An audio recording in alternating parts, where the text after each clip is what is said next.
Bismillahirrahmanirrahim.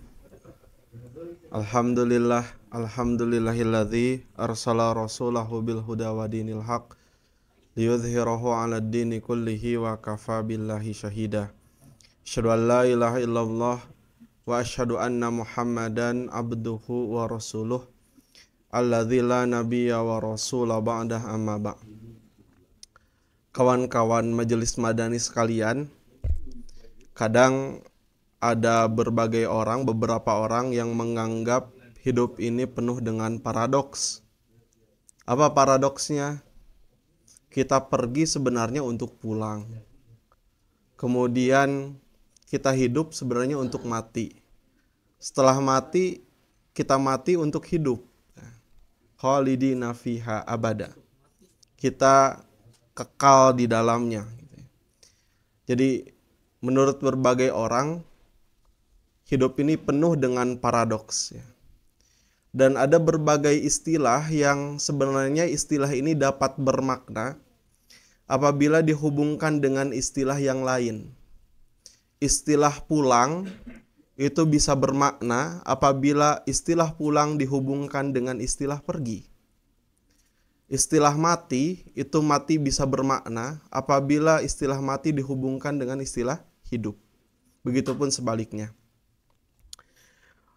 Kawan-kawan sekalian, maka sebenarnya kita hidup itu juga bukan hanya belajar untuk hidup, tapi juga belajar untuk mati. Karena kalimat hidup itu bisa menjadi bermakna apabila ia dihubungkan dengan kalimat mati. Ada syair yang menarik sekali di dalam bahasa Arab tentang belajar mati ketika hidup.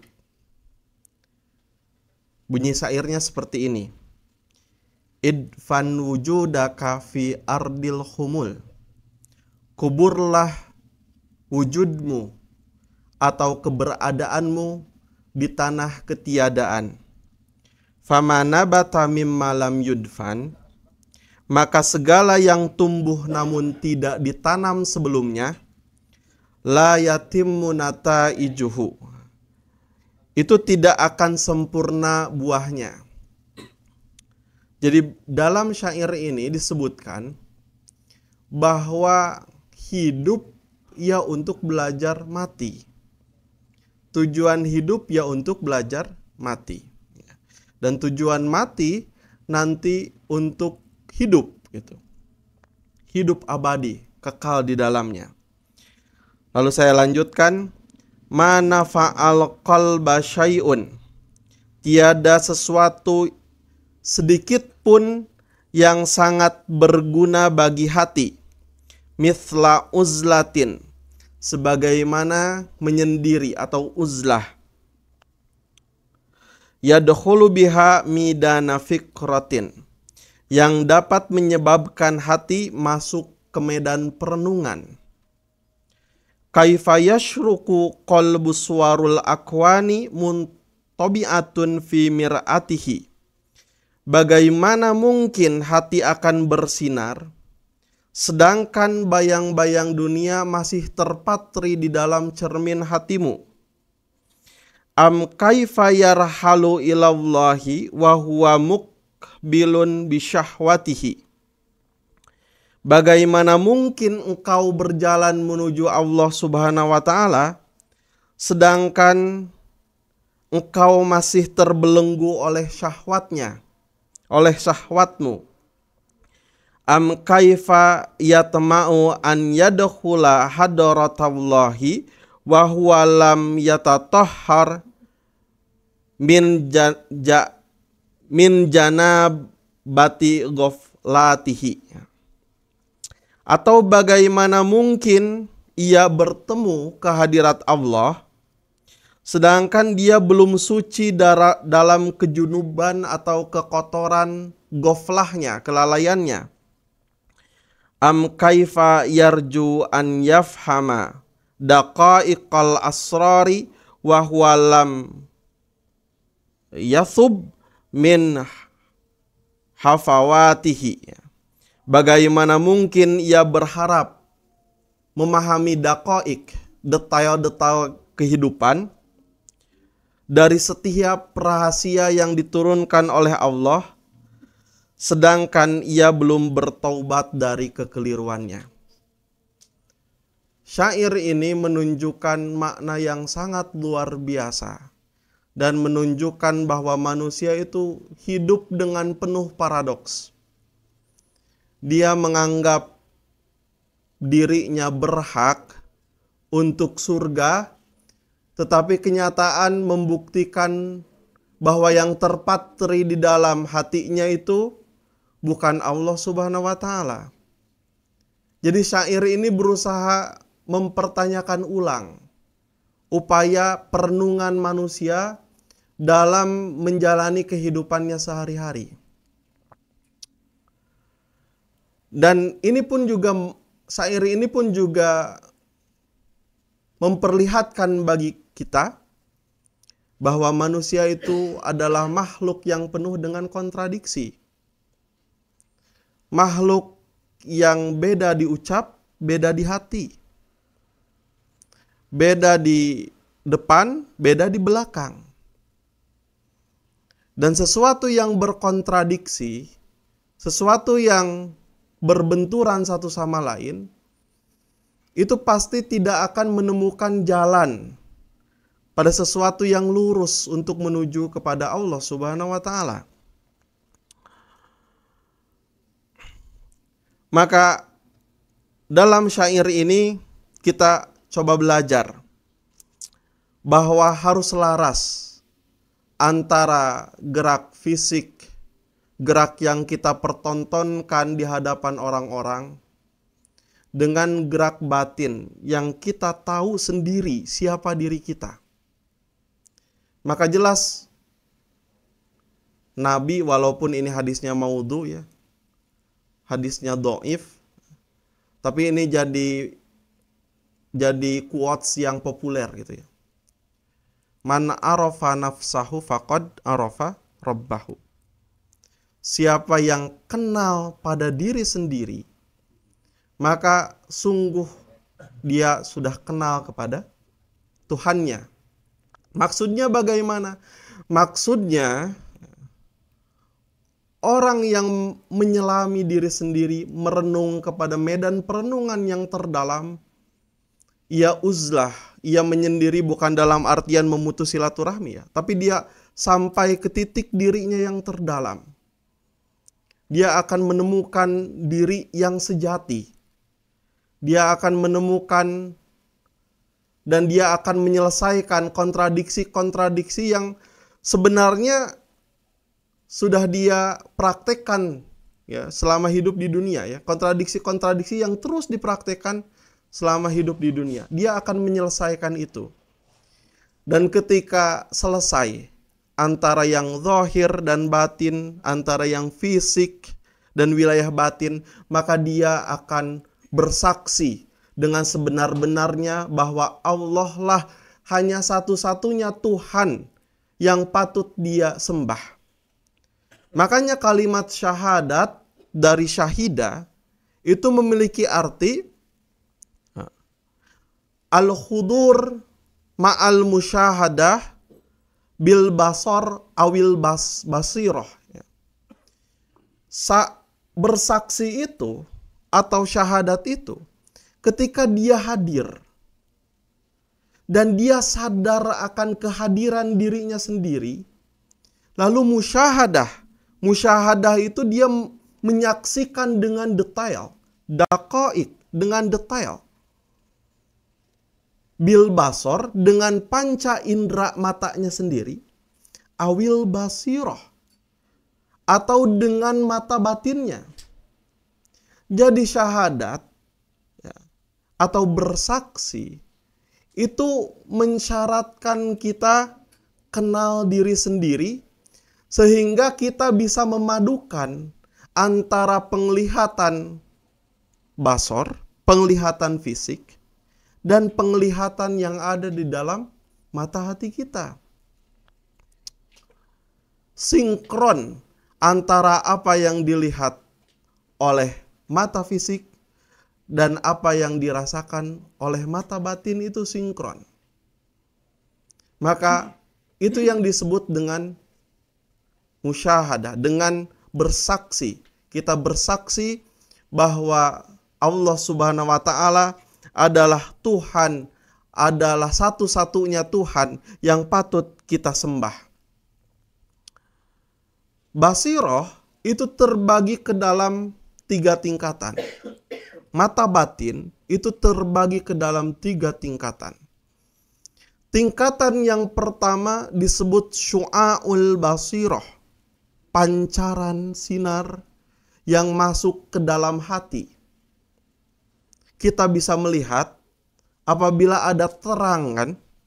Kita tidak bisa melihat apabila tidak ada cahaya atau gelap. Maka tahapan hati yang bisa menyaksikan Allah Subhanahu wa taala itu harus masuk dulu kepada yang disebut dengan syu'aul basirah. Hatinya terpancari sinar yang murni oleh Allah Subhanahu wa taala. Setelah pada tahapan yang ke-1, maka ada tahapan yang kedua, ainul basirah. Dia mampu mengoptimalkan mata batinnya itu untuk melihat yang benar-benar layak dilihat. Apa? Tahapan yang ketiga, hakul basirah. Kebenaran yang ada, yang tertanam di dalam hati seseorang. Karena ketika manusia lahir ke dunia, maka dia sebenarnya sudah melewati persaksian dengan Allah Subhanahu wa taala. Dia akan ibadah, dia dalam kondisi bersih. Dia sudah, istilahnya sudah ngobrol. Saking deketnya sudah ngobrol. Persaksian-persaksian itu kemudian di-recall ulang. Kemudian diingat ulang oleh sinaran atau pancaran yang Allah masukkan ke dalam hati orang-orang.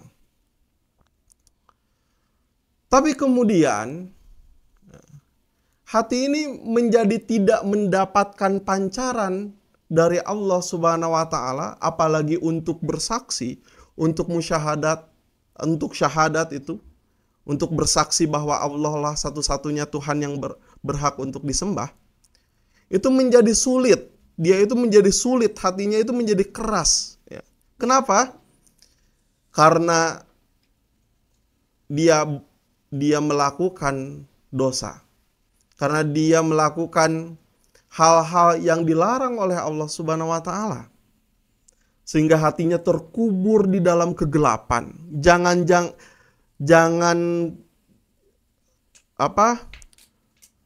ke tahapan ketiga yang hakul basirah. Ke tahapan yang pertama saja, yang syu'aul basirah, yang hatinya dipenuhi oleh sinar dari Allah Subhanahu wa taala itu menjadi kabur. Sinarnya itu menjadi hilang, ditutupi oleh dosa-dosa. Jadi dosa atau perilaku maksiat seseorang kepada Allah Subhanahu wa taala itulah yang menyebabkan Allah menjauhkan sinar untuk bertemu, untuk bersaksi. Kita itu untuk bersaksi, untuk menyaksikan Allah Subhanahu wa taala. Menjauhkan sinar itu. Dan kita ada dalam satu ruangan yang sangat gelap sekali. Karena ada di dalam satu ruangan yang sangat gelap sekali, kita tidak bisa membedakan mana yang baik, mana yang benar. Kita tidak bisa melihat. Seseorang tidak bisa melihat karena tidak ada cahaya yang masuk ke matanya, kan gitu. Seseorang tidak bisa menyaksikan dengan sebenar-benarnya Allah Subhanahu wa taala karena di hatinya tidak ada sinar yang diturunkan oleh Allah Subhanahu wa taala. Maka hidup di dunia ini harus kita refleksikan ulang. Harus kita renungkan. Kita memiliki tujuan yang sangat baik, tapi jangan-jangan tindakan-tindakan kita itu tidak mencerminkan pada tujuan. kita ingin menggapai cahaya, ingin menggapai keterangan, tetapi hati kita, tubuh kita diliputi oleh kegelapan. Mumpung masih hidup, mumpung masih punya nafas, mari kita sama-sama belajar untuk mati, belajar mati untuk nanti hidup kekal abadi menghadap Allah Subhanahu wa taala. Yauma la yanfa'u malun wala banun. Ketika waktunya tiba, harta dan anak-anak tidak ada gunanya sama sekali. Illa man atallaha biqalbin salimin. Kecuali orang yang menghadap kepada Allah Subhanahu wa taala dengan kondisi hati yang bersih, dengan kondisi hati yang dipenuhi oleh sinar dari Allah Subhanahu wa taala. Kawan-kawan sekalian, saya akan menutup dengan sebuah syair ya, dari Masnawi, ya, dari Rumi di dalam Masnawi. Kata Rumi, mutu qabla an tamutu. Matilah sebelum kamu mati. Likai tataharrara arwahukum minal yaqodotiz zaifati. Agar jiwa-jiwa kamu bebas dari tidur yang palsu. Al-hayatu fi hadzal alami mali'atun bil khidai. Hidup di dunia ini penuh dengan ilusi. Faqatil mautu yuharriru ruhakum nahwal hurriyati. Hanya melalui kematian, jiwa kamu akan bebas menuju kebebasan. Maka sebelum kita mati, kita belajar untuk mati dan belajar mati dalam keadaan yang dipenuhi dengan sinar Allah Subhanahu wa taala, dalam kematian yang paling baik, dalam kematian yang benar-benar dipikari doku Allah Subhanahu wa taala, dalam kematian yang husnul khotimah, sehingga kita benar-benar bisa bersaksi dan menyaksikan, merasakan kehadiran Allah Subhanahu wa taala, dan ketika kita mati tidak dijauhkan dari sinar Allah Subhanahu wa taala, tidak terhijab karena dosa-dosa yang kita lakukan selama hidup di dunia. Maka Rumi kemudian mengistilahkan diri itu sebagai seruling bambu. Seruling itu bisa bersuara karena di dalamnya itu kosong. Di dalamnya kosong itu. Maka orang yang ingin bertemu dengan Allah Subhanahu wa taala ketika kelak mati adalah orang yang menghilangkan kesombongannya, menghilangkan keakuannya, menghilangkan kediriannya, sebagaimana suling bisa bersuara dengan sangat merdu karena dia kosong, karena dia dijauhkan dari ego-ego, dijauhkan dari keakuan-keakuannya itu. Kawan-kawan sekalian, terima kasih. Semoga bermanfaat. Assalamualaikum warahmatullahi wabarakatuh.